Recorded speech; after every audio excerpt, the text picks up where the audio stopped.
Good afternoon, everybody. It's the Torch King. I want to say that I was an addict most of my life.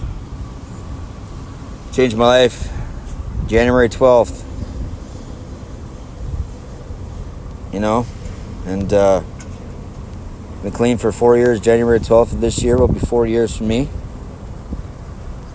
And it's amazing how you work your ass off and sacrifice so much in life to get ahead and do things and try to be good for your kids and just everything, and you still end up back where you fucking started from. You know what I mean? Like, I was living with a bunch of guys. They were really good guys. Devin, Orton, and Matt Pells. We call him Pells Bells. What up, Pat Bells? Or Matt Pells, we love you. Bells.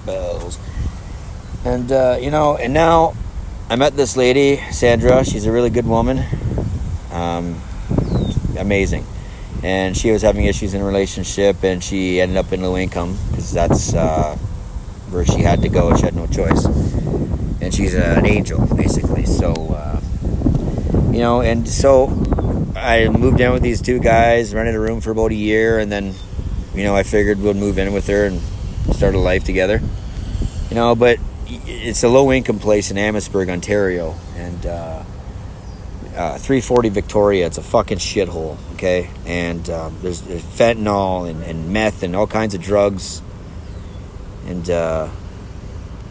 it's just very frustrating because there's squatters that had went into an apartment above us, and they bang all night long and noise and hammering and using fucking power tools all hours of the night. And I work every fucking day, and Sandra's also retired.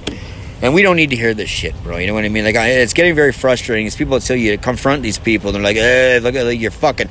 Hey, you want to stop making fucking noise, bro? It's 2 a.m. What are you doing drilling shit and hammering shit? Oh, yeah, man, no problem. Yeah. Throwing dope over the balcony, and shit like that.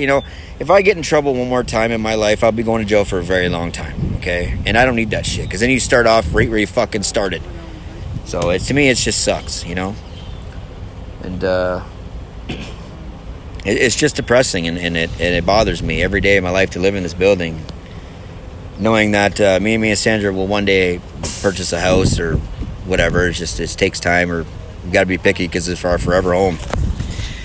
But it's just irritating that you talk to these people, and it just bothers me because I'm not like that and anymore.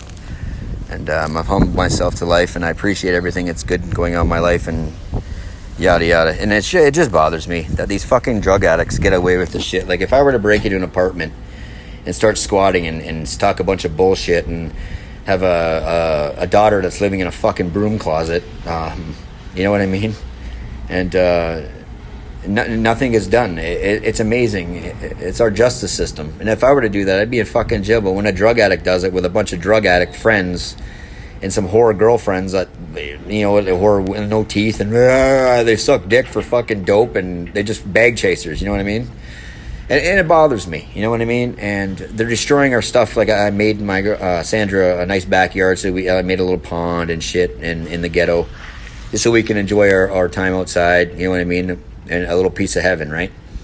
And these people put shit on the balcony, and it falls down and smashes our shit, and you know what I mean? I'm so sorry about that. And they come up with fucking excuses. Shit, man, I've been there. I've lived it. You know what I mean? And it's just irritating. And, as much times, it's just getting me down. And I don't want to live like this anymore. And neither does she. And there's really nothing we can do about it right now, because they're trying to get him out they have legal actions to take. God, with the liberal fucking government justice system, how that works. But it is terrible, you know what I mean? And these people don't care what they do to people. They'll steal, they rape, pillage. They don't give a fuck. The only thing they care about is their drugs. And it's irritating me. And for me to walk up to this guy's house and blast him in the mouth, I go to fucking jail, and he get away with it, charge him with assault. Just the way the world is and the way it works. You know what I mean? It's terrible.